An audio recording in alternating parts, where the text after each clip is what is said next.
Abdulla Oripov 1941-yilning 21-martida, ya'ni Yilboshi bayrami kuni Qashqadaryo viloyati Koson tumanida Nikko'z qishlog'ida tug'ildi.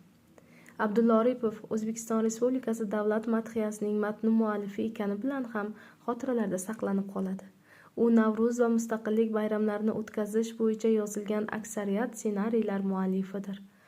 Oripov Yozuvchilar uyushmasiga raislik qilgan kezlari O'zbekiston eng yangi tarixi adabiy jarayoniga rahbarlik qildi.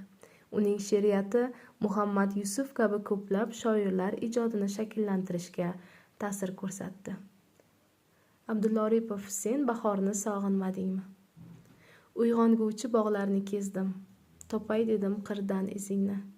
Yanog'ingdan rang olgan dedim, lolazorga burdim yuzimni. Uchratmadim ammo o'zingni, sen bahorni sog'inmadingmi?